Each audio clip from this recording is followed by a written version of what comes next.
Aujourd'hui, on va faire un exercice sur l'algorithme de synthèse. On va lire l'énoncé et répondre aux questions. On désire développer un système d'information relatif aux journaux nationaux. Pour cela, on considère les informations suivantes.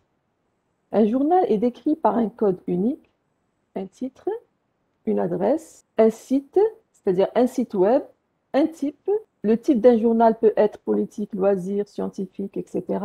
Chaque journal a un rédacteur en chef qui est un journaliste et emploie un certain nombre de journalistes. Un journaliste est identifié par un numéro, c'est le numéro JT, et décrit par son nom, son prénom, sa date de naissance, son adresse, une adresse électronique. En plus, les journalistes sont de deux types, permanent ou correspondant. Un journaliste permanent est décrit par un code JP, et il est attaché à un seul journal à la fois. Par contre, un correspondant décrit par un code JC peut travailler pour le compte de plusieurs journaux à la fois. Un journaliste écrit des articles, un article apparaît dans un seul numéro d'un journal.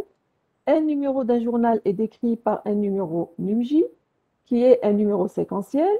Il a une date NJ. Un article est caractérisé par un code unique, c'est code A, un titre, un thème et un contenu. Un journaliste peut effectuer des interviews avec différentes personnalités. Une personnalité est décrite par un numéro qui est unique, un nom, un prénom, une fonction, une adresse, un téléphone. Une interview faite par un journaliste donné avec une personnalité donnée paraît dans un seul numéro d'un journal donné. On voudrait garder trace de toutes les interviews effectuées par des journalistes avec des personnalités. Voilà, ça c'est notre énoncé. Première question, déterminer l'ensemble des dépendances fonctionnelles. Ensuite, d'appliquer l'algorithme de synthèse pour déterminer un schéma relationnel en troisième forme normale. Donc, j'ai reporté des phrases ici. Bon, j'ai sauté la première phrase qui est une introduction. On désire développer un système d'information relatif aux journaux nationaux. Pour cela, on considère les informations suivantes. Donc, cette phrase, je vais sauter puisqu'il ne contient rien. Alors, la deuxième phrase, un journal est décrit par un code unique, un titre, une adresse, un site web, un type. Quelles sont les dépendances fonctionnelles qu'on peut tirer à partir de cette phrase? Tout simplement parce que le code, il est unique. Donc, le code détermine le tout. Le code J détermine le titre, l'adresse, site et le type. Le type d'un journal peut être politique, loisir ou scientifique, etc. Est-ce qu'on peut écrire une DF avec cette phrase? Alors, il faut savoir que quand on vous donne un énoncé comme ça ne veut pas dire que toute phrase va être traduite par une dépendance fonctionnelle. Ici, quand on vous dit le type d'un journal peut être politique, loisir ou scientifique, on est en train de nous donner une indication sur les valeurs que va prendre l'attribut type J. Pour dire que je veux faire un contrôle sur les valeurs qu'il va prendre. Ça n'indique pas une dépendance fonctionnelle. Cette phrase indique une contrainte d'intégrité sur les valeurs que peut prendre l'attribut type J. Chaque journal a un rédacteur en chef qui est un journaliste et emploie un certain nombre de journalistes. En a plus bas les journalistes, on vous dit qu'un journaliste est identifié par NUMJT. Identifié par NUMJT, c'est comme on dit que le NUMJT, il est unique. Est-ce que je peux dire code journal, code J détermine NUMJT? Normalement, non. On vous dit chaque journal emploie un certain nombre de journalistes. Donc, une valeur de code J lui correspond plusieurs valeurs de NUMJT. Si je prends un journal donné, je prends son code, il va lui correspondre plusieurs numéros journalistes, puisqu'il emploie un certain nombre de journalistes. Donc, il n'y a pas la dépendance fonctionnelle code J donne NUMJT. Alors, j'ajoute un attribut qui s'appelle redj. Redj correspond au rédacteur en chef. Le journal, il a un seul rédacteur en chef. Et cet attribut, il aura comme domaine, c'est le même domaine que journaliste, parce que le rédacteur en chef lui-même, c'est un journaliste. Donc, des fois, vous êtes obligé d'ajouter un attribut, comme dans ce cas-là. Alors, je continue. On vous dit un journaliste est identifié par un numéro, c'est le numéro journaliste, NUMJT, est décrit par son nom, son prénom, sa date de naissance, son adresse et son adresse électronique. Donc, numéro journaliste détermine le nom, le prénom, date de naissance, l'adresse et le mail. Ensuite, on vous dit, en plus, les journalistes sont de deux types, permanents ou correspondants. Alors, généralement, quand on vous donne des phrases comme ça, il ne faut pas tout de suite chercher à faire des dépendances fonctionnelles. Il faut lire d'abord l'énoncé jusqu'à la fin, ensuite reprendre. C'est-à-dire, au moins, il faut lire au moins l'énoncé une fois, du début jusqu'à la fin. Ensuite, le reprendre pour chercher les dépendances fonctionnelles. Parce que des fois, vous avez des informations qui viennent après. Alors, ici, on vous dit, les journalistes sont de deux types, permanents ou correspondants. Un journaliste permanent est décrit par un code qu'on appelle code JP, c'est-à-dire code journaliste permanent, et il est attaché à un seul journal à la fois.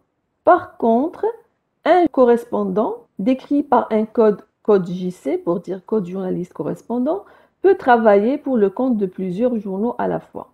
Donc, quelle est la dépendance ou les dépendances fonctionnelles que je peux tirer à partir de ces phrases-là? Si je connais le code JP, c'est le code du journaliste permanent. Il correspond à un seul journal. Et code JP, qu'est-ce qu'il donne aussi? Très bien, numéro journaliste. Code JP, c'est le code d'un journaliste permanent. Il lui correspond à un seul journal, puisqu'on a dit il est attaché à un seul journal, et il correspond à un seul NUMJT, c'est son numéro en tant que journaliste. Le code JC donne NUMJT. Est-ce qu'il donne le code J? Il ne donne pas le code J puisqu'il travaille pour le compte de plusieurs journaux à la fois. Donc, code JC, puisque c'est un journaliste, il correspond à un seul numéro journaliste. Avant de passer au paragraphe suivant, il faut retenir quelle est l'information qui n'est pas présente dans nos DF. Ici, bon, ce paragraphe, c'est bon, on l'a écrit. Ici, on a dit que c'est une contrainte d'intégrité. Chaque journal a un rédacteur en chef qui est un journaliste et emploie un certain nombre de journalistes. Ça, c'est une information qu'on n'a pas encore. L'ensemble des journalistes qu'emploie un journal. Pour les journalistes permanents, je peux, à partir de CDF, après, quand ce sera traduit sous forme de relation, je pourrai retrouver, pour un journal donné, l'ensemble de ces journalistes permanents. Pour les journalistes correspondants, on n'a pas mis le lien entre les journalistes correspondants et leurs journaux. Je n'ai pas encore cette information parce que je n'ai pas une dépendance fonctionnelle ni de code JC vers code J, ni de code J vers code JC. Donc, c'est pour cela qu'on va mettre cette information au niveau des relations. On va poursuivre. Un journaliste écrit des articles. Un article apparaît dans un seul numéro d'un journal donné. Un numéro d'un journal est décrit par un numéro, NUMJ, qui est un numéro séquentiel. Il a une date, date NJ. Un article est caractérisé par un code unique, c'est code A. Il a un titre, titre A, un thème et un contenu. Alors, à partir de ce paragraphe, qu'est-ce qu'on peut déduire comme dépendance fonctionnelle? Commençons par les articles. Un article est caractérisé par un code unique, donc le code ne se répète pas. Donc, si je connais le code, je peux déterminer le titre, le thème et le contenu. Donc, j'ai ces dépendances fonctionnelles. Code A détermine titre A, détermine thème A et détermine contenu A. Ensuite, on vous dit un article apparaît dans un seul numéro d'un journal donné. Un numéro journal est décrit par NUJ, qui est un numéro séquentiel, et il a une date, date NJ. Si je connais code A, qu'est-ce que je peux déterminer aussi? D'après notre paragraphe, écrivez-moi dans le chat les attributs qui dépendent fonctionnellement de code A. Code A donne NUMJ, d'accord, et date NJ, très bien. Il donne le numéro puisqu'il apparaît dans un seul numéro et la date, d'accord, la date d'apparition de ce numéro. Quoi encore? Quelque chose qui est dit indirectement, c'est-à-dire ce n'est pas explicite dans le paragraphe. Très bien, puisqu'on vous dit un journaliste écrit des articles. Au niveau d'un journal, dans un article, on vous écrit quelque part l'auteur. Très bien, le journaliste aussi. Est-ce qu'avec ces informations-là, je peux connaître le journal où est apparu cet article? Est-ce qu'avec le NUMJ, je connais le journal? Donc, qu'est-ce que j'ajoute comme information? Je dois avoir le code J. Par exemple, si vous avez l'article, et je vous dis que cet article est apparu dans le Khabar. Et après, est-ce que ça veut dire que je vous ai dit exactement quand est-ce que c'est apparu? Quand je vous dis dans le numéro 1500 de Khabar, là, je vous ai donné exactement l'information. Ou là, il est sorti à El Khabar tel jour. Alors, ici, comment identifier un numéro de journal qui est apparu à une certaine date? Je l'ai écrit de deux façons différentes. Soit j'ai le code du journal avec le numéro, je peux connaître la date, ou bien le code journal avec la date, je peux connaître le numéro. Pour identifier un numéro de journal, un journal, il est identifié par un code qui s'appelle code J. Si je vous donne le code J, vous saurez est-ce qu'il s'agit d'Al Khabar ou d'Al Watan ou La Liberté, etc. Parce qu'ils sont identifiés par le code J. Maintenant, chaque journal tire des numéros en un certain nombre d'exemplaires. Chaque jour, il tire un numéro.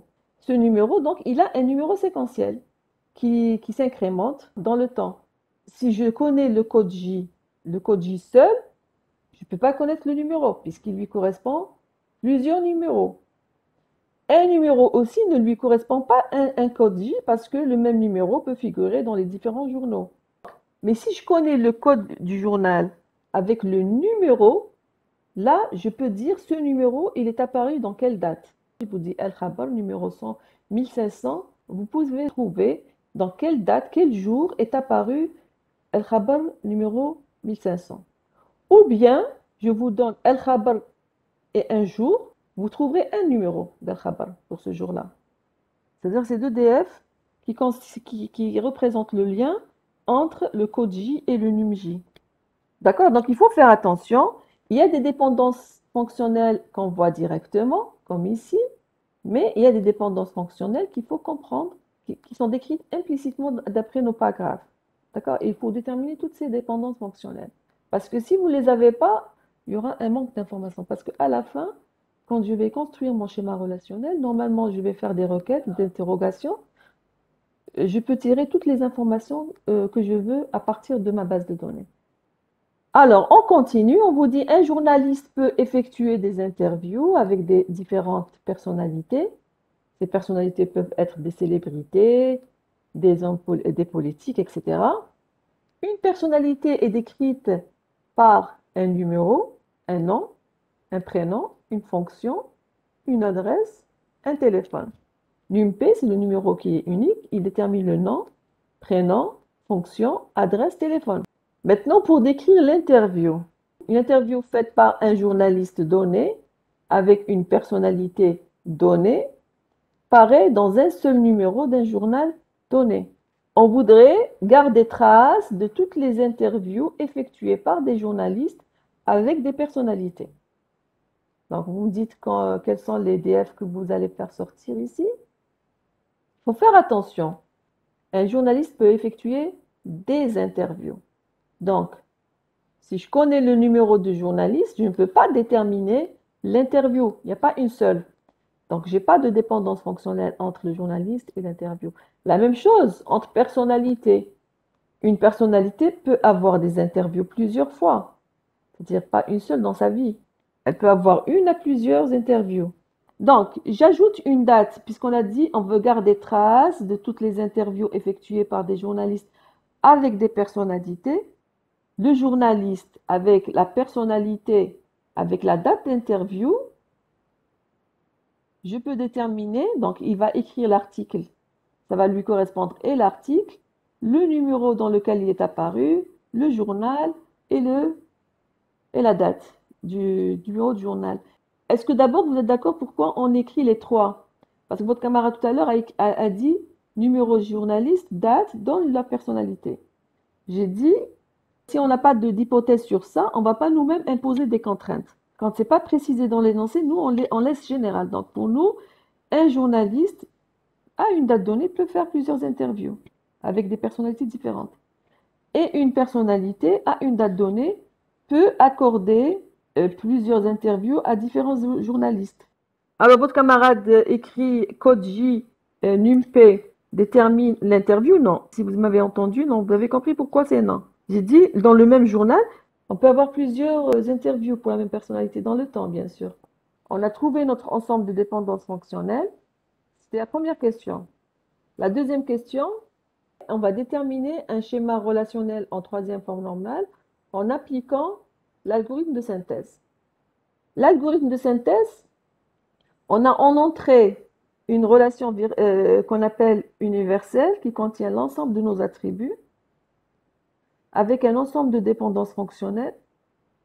La première étape consiste à chercher ou à déterminer une couverture minimale, une couverture irréductible, équivalente à notre ensemble de dépendances fonctionnelles.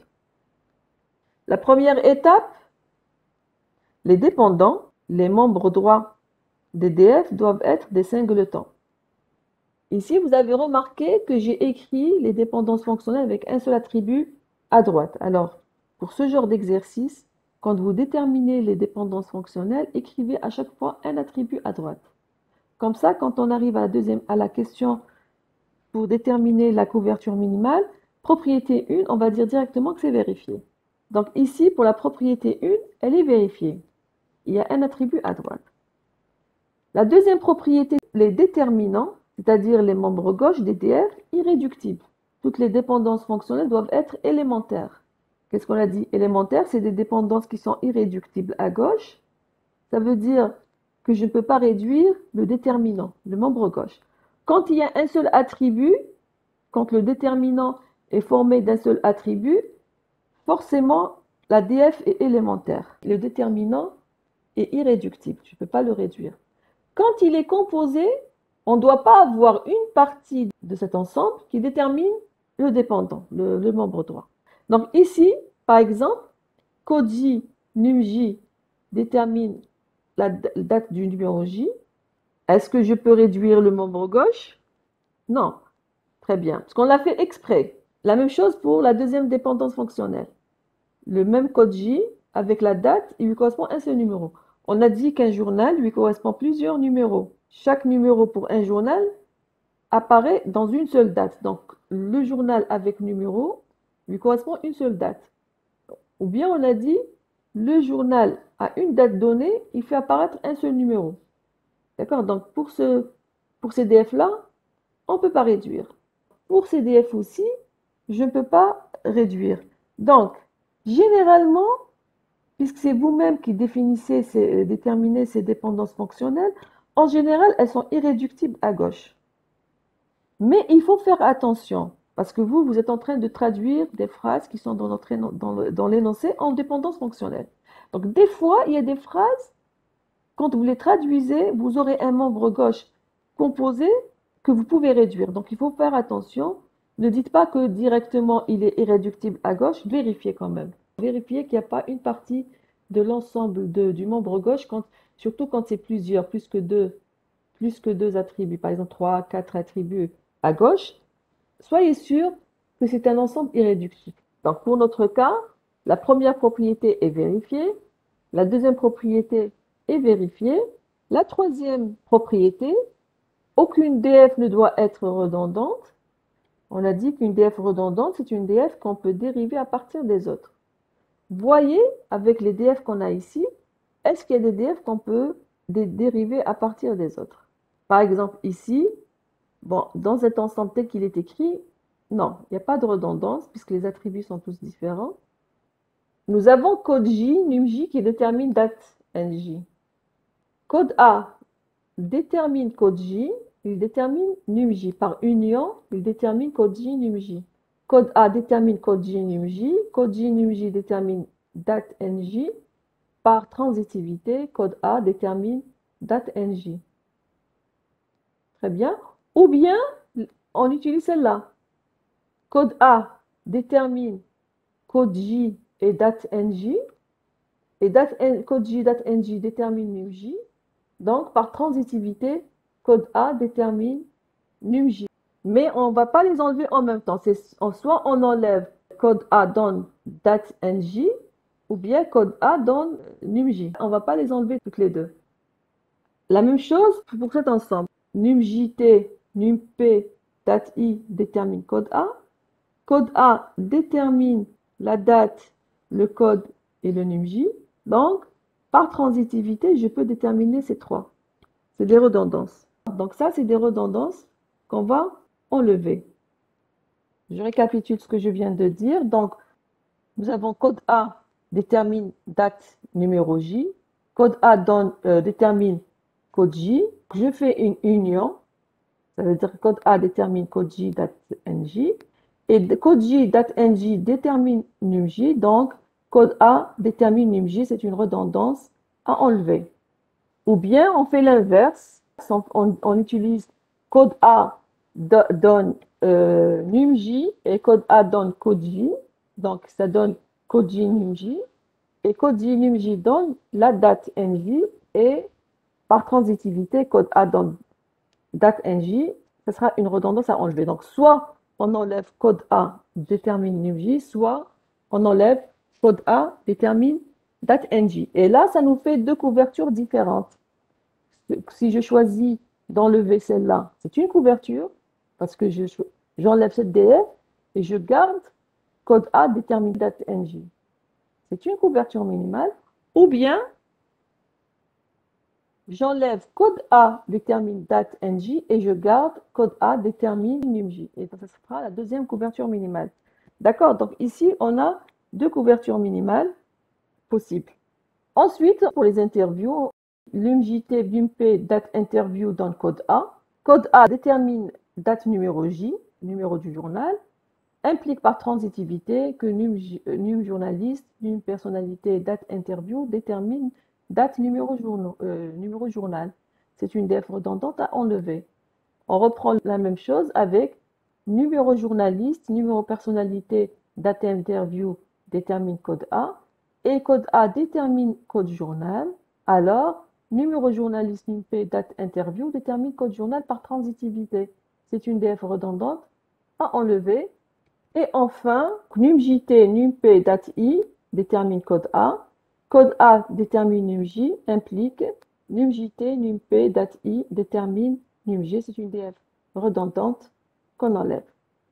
Donc, ça nous donne cet ensemble de dépendances fonctionnelles. J'ai barré les DF qu'on a dit qu'elles sont redondantes. Donc, ici, j'ai barré code A dans NUMJ. On peut aussi, j'ai dit, on la garde et on barre à la place code A dans date NJ. La même chose. On a déterminé notre couverture minimale.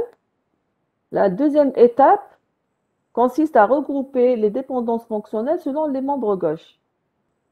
Toutes les DF qui ont le même membre gauche seront ensemble. Donc, l'étape suivante consiste à construire les relations. Chaque groupe va être transformé sous forme de relation. Vous donnez un nom selon le contenu des dépendances fonctionnelles.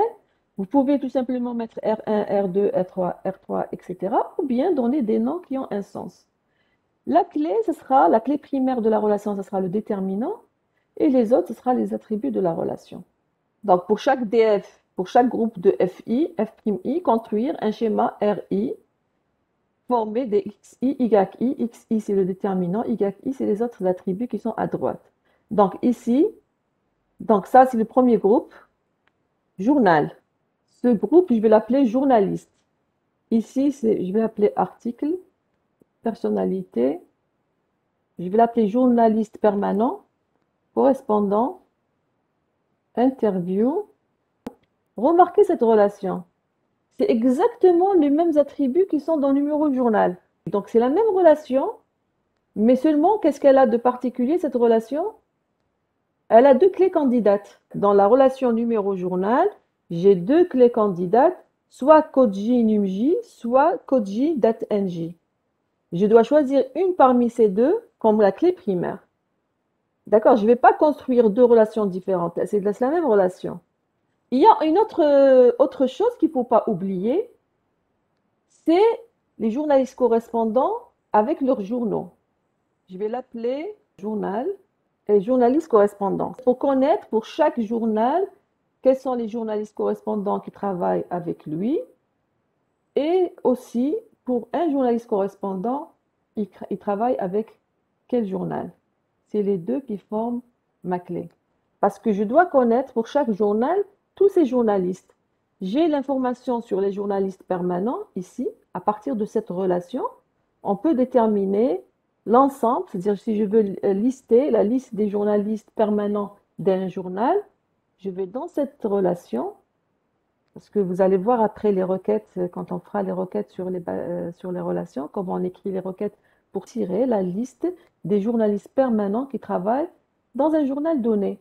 Et avec cette relation, je vais tirer la liste des journaux correspondants qui travaillent dans un journal donné. Le schéma relationnel qu'on a obtenu, il est en troisième forme normale, il est sans perte d'information. Puisqu'on a appliqué l'algorithme de synthèse, on a abouti à un schéma directement en troisième forme normale.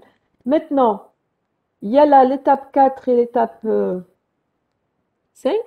L'étape 4, on a dit s'il y a des attributs qu'on avait au départ qui n'apparaissent pas. S'ils n'apparaissent pas, ça veut dire qu'ils ne sont pas dans les dépendances fonctionnelles.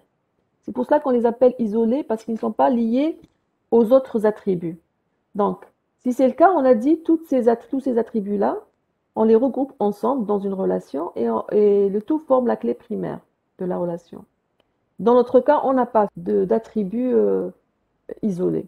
Dans la dernière étape, on vous dit, si on avait au départ une clé candidate dans notre relation, elle n'apparaît pas dans mon schéma, il faut créer une relation avec cette clé candidate. Ce cas-là n'apparaît pas parce que ici, nous, on n'a pas la relation. Parce que généralement, quand on a une relation au départ, on vous montre la relation avec les clés candidates. Et donc, à la fin, vous vérifiez si la clé candidate existe toujours. Dans notre cas, on n'a pas. On n'a pas de clé candidate. Donc, l'étape 4 et l'étape 5, pour cet exercice, on n'a pas ces cas-là.